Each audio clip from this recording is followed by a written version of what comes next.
Hey everyone, and welcome back to a very different style of video today. Happy Horus Heresy weekend for those of you who have bought into new Horus Heresy models and books and things like that, and particularly templates. I think the templates are probably rocking the top of the leaderboard for things people are most excited for with this weekend's releases. But yeah, I've very much jumped on the Horus Heresy bandwagon. I have been following the series through the Black Library books for quite a while, but I've never actually jumped into the game myself, and that's all changed this weekend. I've picked up the Liber Astartes and the Liber Hereticus, which cover the rules for the Loyalist and Heretic legions respectively, and I've just ordered the rulebook from someone who was kindly selling it on eBay. So yeah, I'm jumping in headfirst into the Horus Heresy game, as are many other hobbyists. So I'm really excited to see actually how much the Warhammer fandom has jumped into Horus Heresy. It seems we're all exceptionally excited for the model releases,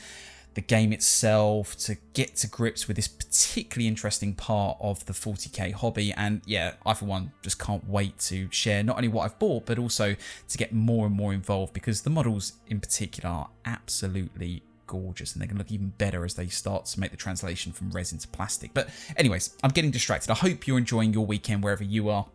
And as you may have guessed from the thumbnail and what you're looking at now, I wanted to take a closer look at the Liber Astartes. Again, this is the book for all of the Loyalist Legions and generic units that make up the Loyalist Legions within the Horus Heresy tabletop game.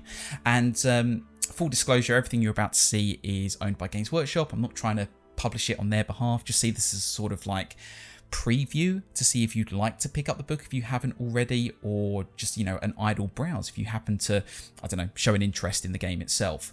But I'm going to go through some of, well, really I'm going to go through everything that's in the book, but not in detail. I think that would be a pretty boring video, and also you can pick up the book yourself. This is more of a taster to see how the book is laid out, what's covered and where, and just to show off some of the amazing artwork that's accompanying much of this book. So without further ado, let's just jump straight in. One thing I will say about this book is it is packed to the brim with rules, because quite literally, as you will see from the contents page, and sorry, let me just move that over a little bit, it's all rules, all the way from page 18 to page 335 is nothing but rule sets. This book is just rules. If you're looking for fluff, you need to get the core rulebook itself. And to be honest, that book, looking at some of the other previews, is absolutely full of lore. It paints the picture of what's going on in the Horus Heresy up to this point, and the flavour of the different legions so well. You don't need another book to cover the lore. So really, I'm glad they focused on the rules specifically with this one. And as you can see, we've got all of the generic stuff here on the left, with the appendices, and then we go into the specific legion rules themselves, all 9 Loyalist Legions, maybe a 10th if you're feeling like making up your own. You could make one of the Lost Legions up on this side, and actually I encourage you to do so. It's great to see how people are going to be kit bashing and playing around with the new model sets, and certainly you could do something like a Lost Legion army if you so wished.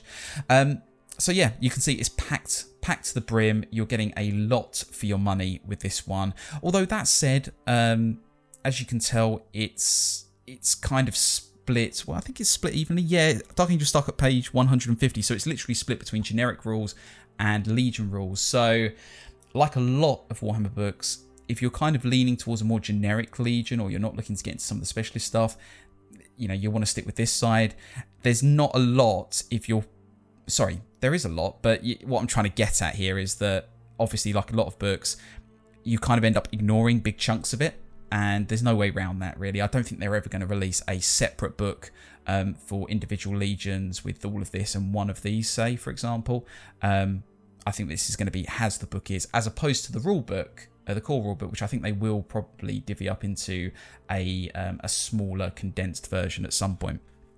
But yeah, let's jump in. Incredible artwork. Dark Angels lead the way, naturally, for the first Legion. And then we get a quick breakdown of army lists and how this all works. So you've got your organisation charts, how you can break down your armies depending on your points costs, and then you get to see your alliances. I like the fact that even in the midst of Horus Heresy, they don't stop you mixing particular factions together. You can see on here on the left where 2 legions are joined by a red skull, that follows by the Emperor or the War Master's command, which basically means they can join up as an allied force, but they kind of hate each other. So if they get too close, the units get too close within 6 inches, they suffer from -1 leadership. So I like the fact that they're not limiting you in that respect. You can do any combination, but obviously that comes at a cost. And as you can see, there are a lot of different matrices to pick from when picking your allied forces. Going into the breakdown of warlord traits, rites of war are covered a bit later, but you've got your core warlord traits, so straight in with the sort of more generic rule set, which admittedly there's not that much to pick up from because it's all covered a bit later.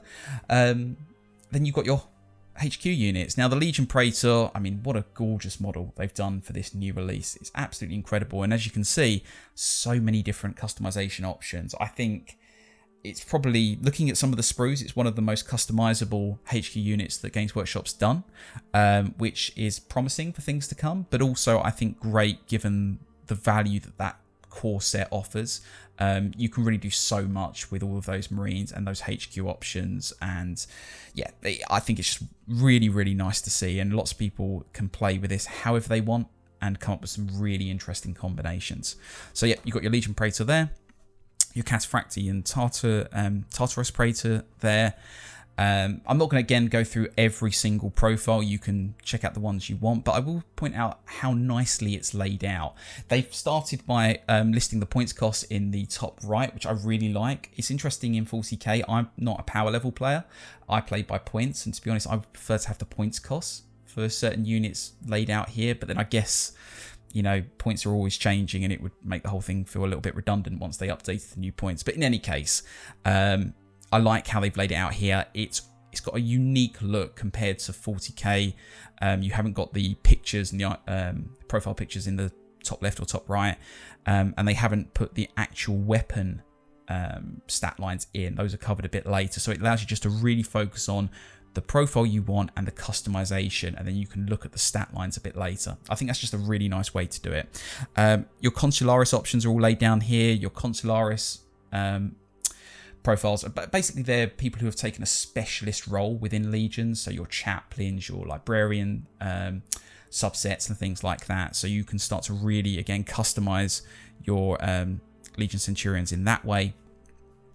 And yeah, and again, you get some really nice artwork with these as well. Not necessarily always matching up to the models, but nevertheless painting a great picture of how commanding a legion actually looks. So yeah, let's just flick through here. I think I've jumped the elite section slightly. Here we go. Elite, so we're getting into more of the heavier specialized units within the Legion.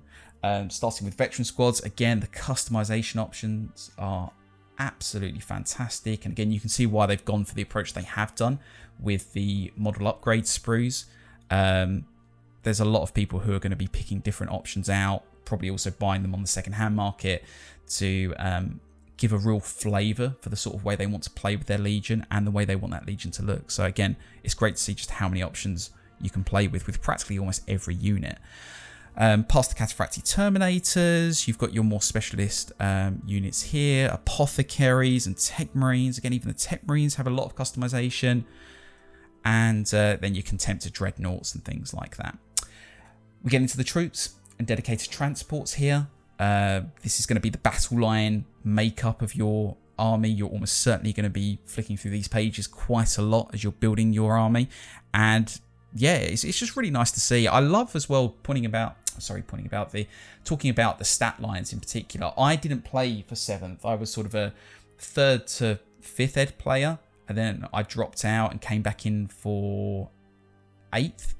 And it's really interesting to see how they've put movement in for this particular edition. But obviously new 40k players who have played 8th and 9th edition will find that initiative is a new stat to get used to. So I think that's particularly interesting. It's a very distinct game. That's what I'm trying to get at. And I think it fits that notion that it's a specialist game, but it's not one that's inaccessible compared to other specialist games. And yeah, in a way, it's kind of 7th ed plus, which is really nice to see. So going through the rest of the units, we've got our breacher units, assault units, reconnaissance squads. Again, these are the staple of pretty much every legion. I wouldn't be surprised if more of these are copied in the Hereticus Liber So yeah, there's a lot to pick from and a lot to really give a flavour to the way you want your Legion to play on the tabletop. Fast attack, interesting, the ribbon has left an imprint on this page, which is a bit frustrating, but at least we've got a ribbon. I think I would have preferred two given the size of this book, one to kind of bookmark your generic units and one maybe for your Legion units later on, but hey, I'll take one ribbon over none. So you've got your fast attack here, again, just so well laid out. It's so easy to read, so easy just to kind of see what you're looking for without having to sort of scan the page again and again. And again, great artwork just accompanying everything. It's just fantastic. Fantastic to see. Then we've got our Javelin Squadron. The thing about these, actually, I will say this.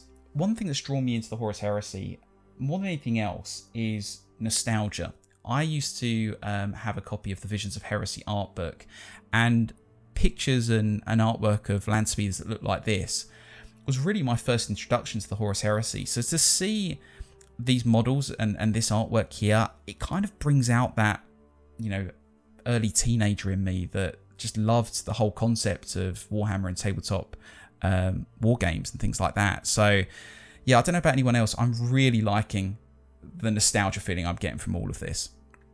Then you've got your more specialist fast attack units, your Eagle gunships, your interceptors, and then heavy support. So already we're hitting page 65. We're getting into the back end of generic units here.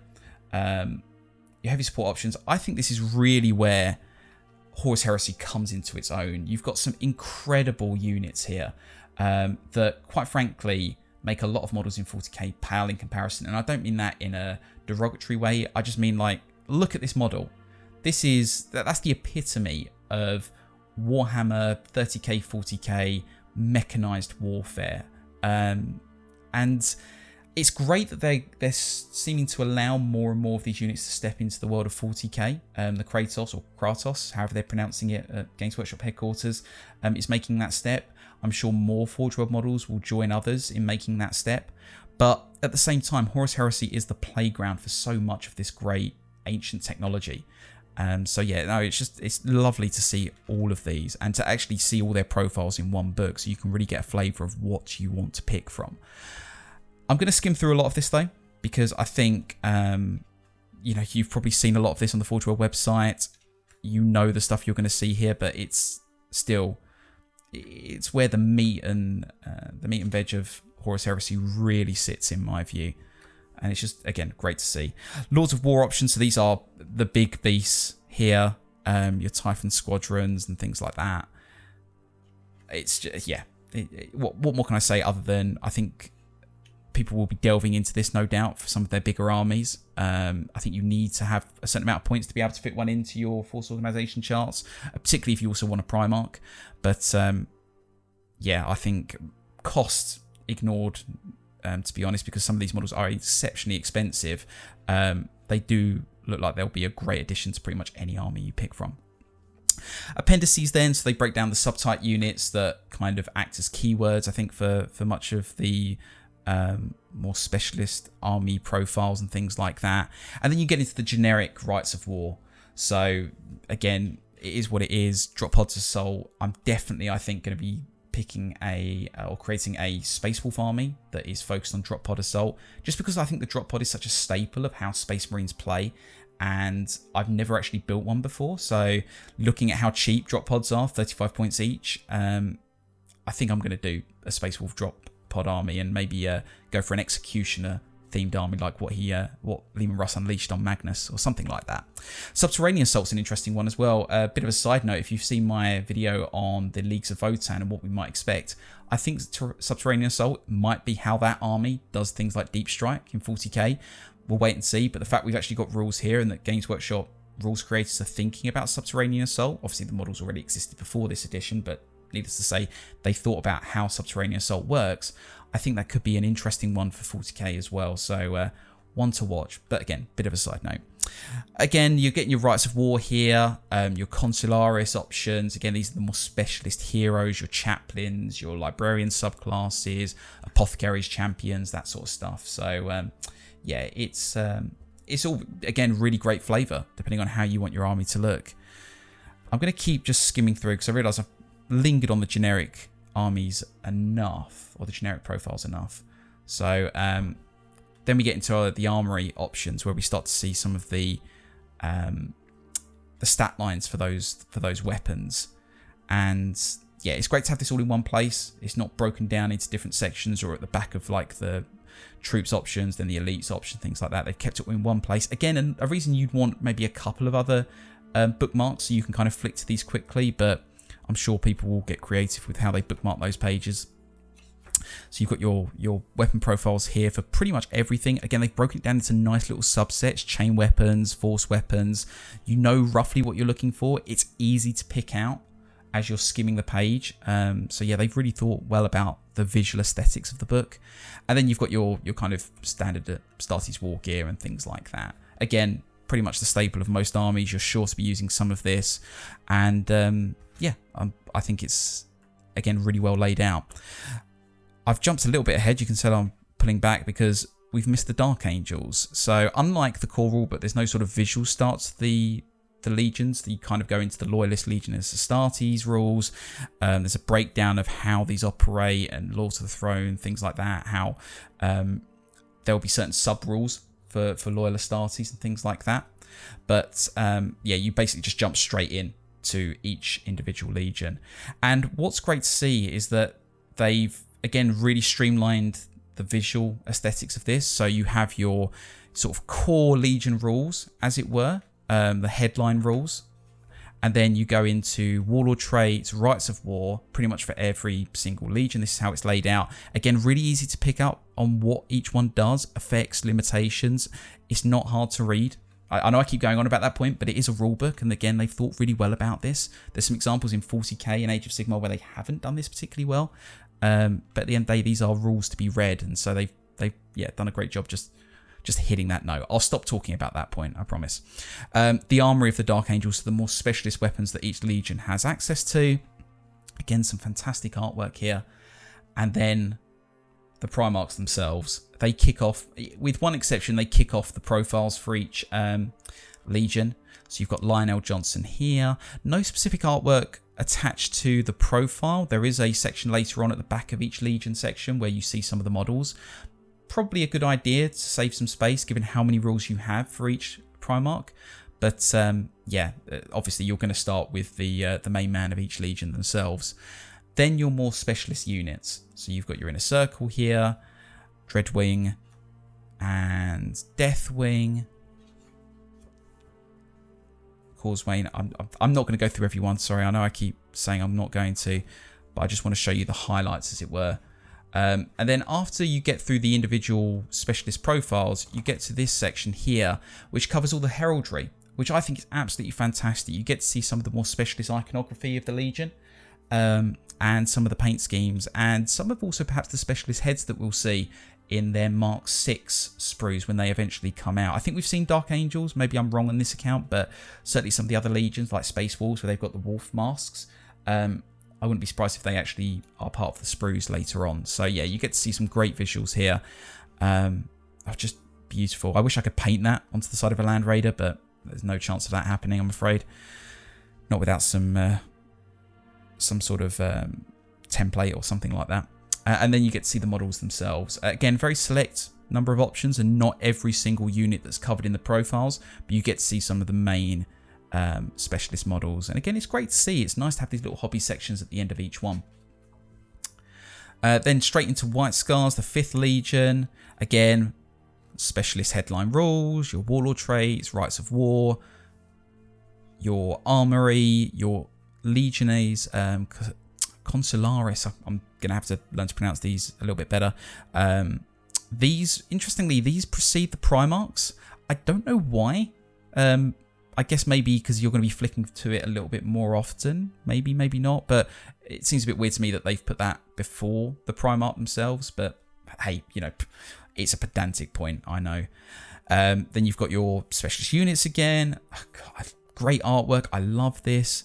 Part of me wonders if they should have put some of the Vision of Heresy artwork in. But Forge World and its books have a very clear focus when it comes to actual in-game model photography, so I'm in a way I'm glad they kept it consistent and focused on the models themselves rather than the artwork. But I don't know, maybe it would have been nice to have some artwork elsewhere. But then again, like I said earlier, the core book covers most of that. More heraldry. You're going to see a pattern. This is pretty much the focus for the layout, for every single legion. Going to Space Wolves, who I think are going to be my pick for the Horus Heresy. And yeah, it's just, same old, but at the same time, so much flavour here. So much to pick from, so much to kind of just read through. I mean, you get, again, your money's worth with these books. There's so much you can enjoy from them. And this is only one half. You've got the Liber Hereticus as well to cover the other 9 legions. Leman Russ, I just love his stat line. I love the weapon options he's got and how flexible that makes him. The Wolfkin, different matter. I will be getting them, but they're pretty expensive on Forge World. So maybe one for later in the year, once I've built up the rest of the army.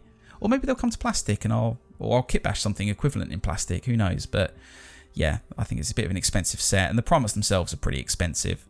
They're a bit of an investment.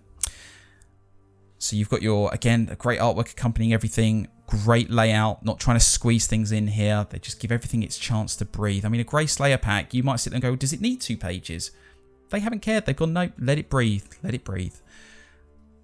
And with this many options, yeah, you need it. You need it. But again, you can imagine in a different world, they might have tried to squeeze it in or appendices it or something like that. They haven't. They've just really let every legion have a chance to show off what it can do and what it can have. And yep, so you've got your heraldry here and iconography, some great models. And yeah, I just love the colour scheme for the Space Wolves. I won't make this about the Space Wolves. Imperial Fists, another army that I actually collected in 40k, and I'm sure Valrak will probably be talking a lot about these particular options and profiles in future videos. But yeah, I mean, it's the same as before, but at the same time, so unique and distinct. Rogel Dawn. I love his Auric Armor rules, by the way. The fact that you just can't wound him on better than a 4+. He's an absolute beast. And with these Primarchs as well, with their 7 wounds and toughness 6 and their weapons that give them his strength 8 in combat with his Storm's Teeth. It's just, yeah, they're absolute beasts in combat. I think in many ways, they almost feel like a necessity. They're so powerful. So powerful, the Primarchs. Templar Brethren, and then you've got later on Sigismund, I think is just around the corner. There he is, the official first Black Templar. Interesting they didn't put any artwork with him here. Again, sometimes the artwork doesn't match up with the models, but it does add to the tone all the same. So, yeah, it's great, whether it focuses on the model or not. Fafnir Ran, one of the most popular Horus Heresy models that I think I've seen. I think almost everyone's bought him, whether they play Imperial Fists or not. The unique colour scheme of the Imperial Fists. And then their heraldry, which is, again, absolutely fantastic. And yeah, you could just spend all day with this, just flicking back and forth. And again, it's something for not just people who are looking to build Legion armies, but people I think who really want to kind of bathe in the flavour of individual legions, really understand them, how they play. There's a lot here to learn about how the legions operate as well. Again, more of it's covered in the core book, but still. You've got your Armory of the Blood Angels, Sanguinius himself. Interesting, I don't think they've laid it out for other legions. This one's a column layout. I know that, again, this is going to sound like a really silly thing to focus on, but if I just go back to Rogel Dawn, wherever he is, yeah, they kind of stretch it out, but here he's got so many rules, they've kind of laid it out this way. Maybe that, yeah, a limit is, Sanguinius going over to 3 pages. Maybe that's a bit of a limit. Again, pedantic point, but you have to reach for pedantic points if you're going to critique this, because everything about this book is so lovely. The paper quality as well, I haven't mentioned this, it's really good. Really, really good. Picks up dirt a little bit. Apologies if that seems a bit grimy, but the truth is it does get a bit grimy, some of the pages, when you thumb through them. So just be aware of that. But otherwise, it's the book quality is fantastic, given the price point as well.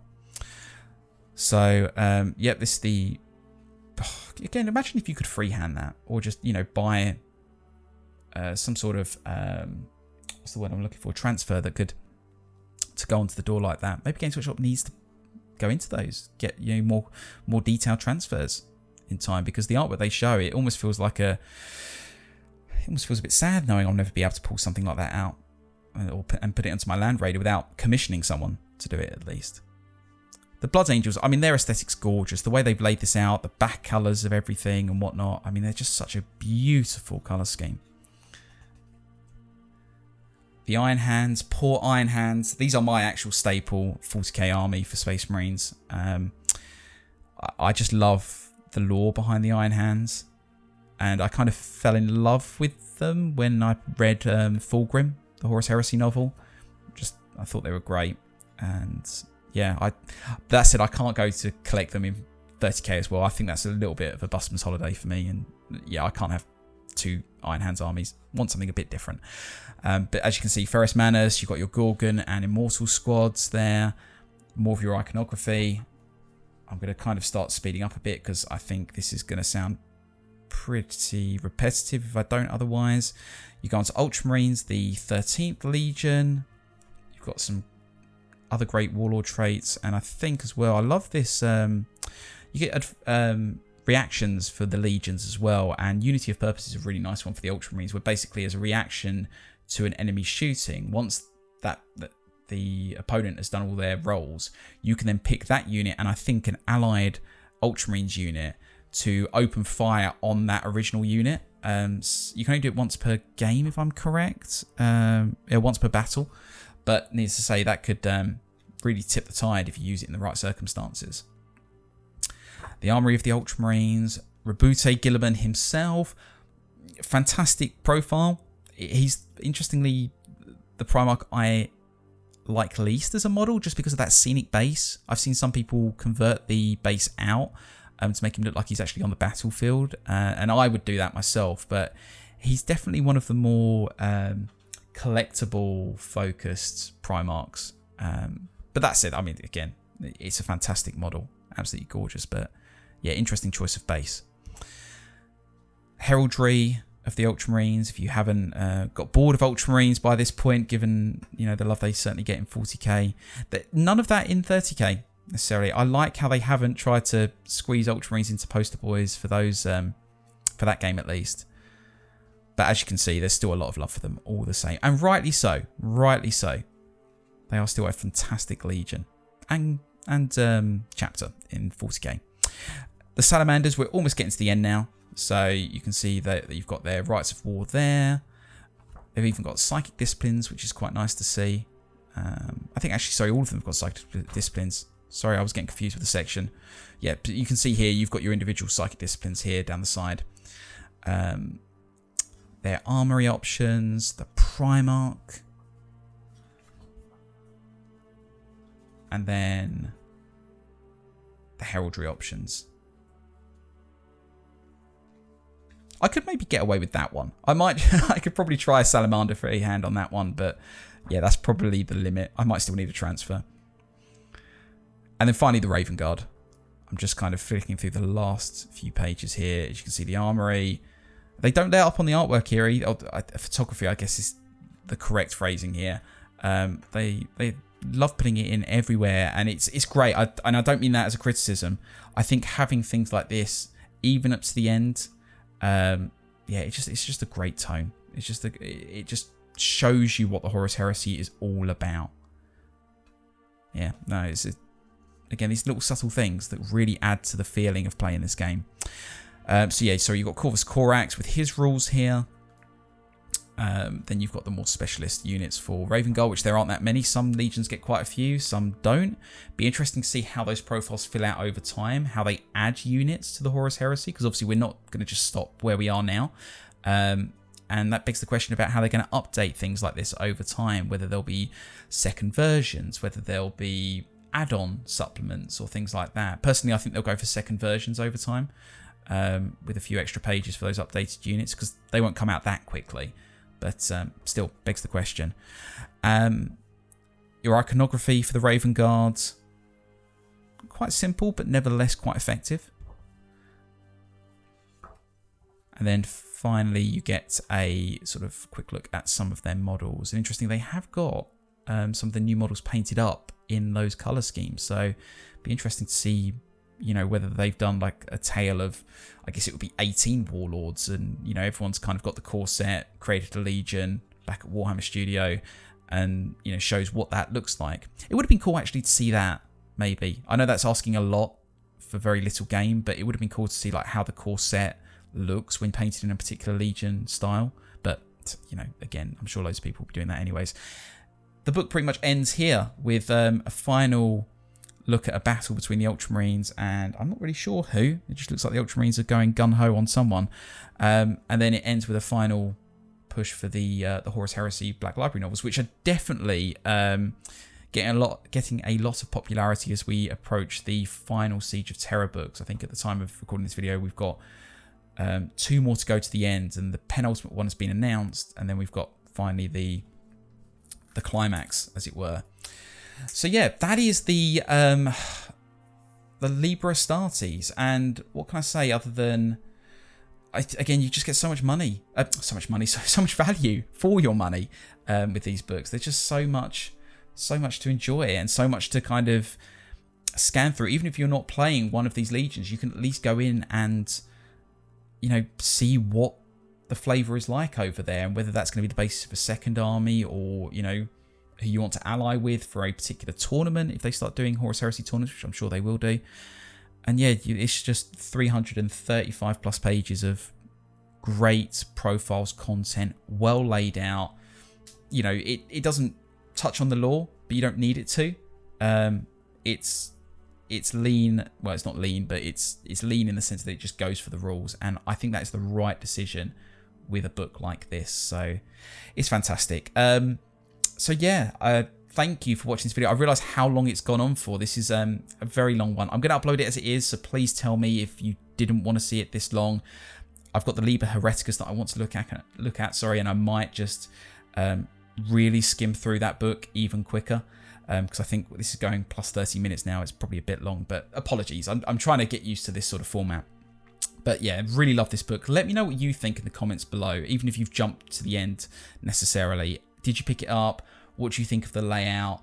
What do you think is going to come in terms of, you know, whether it's updates, or will they streamline this? I think the core rules will get streamlined into a core thin version at some point. They might even put them online like they did with 40k, because hey, that hasn't hurt core rule sales for that particular part of the game. So, you know, why wouldn't you do that for Horus Heresy? But at the same time, given how many rules there are, it might be best to sort of keep them all in one book, even with the lore. But hey, anyways, let me know what your thoughts are below. Thank you very much for watching, especially if you have stuck through to the end.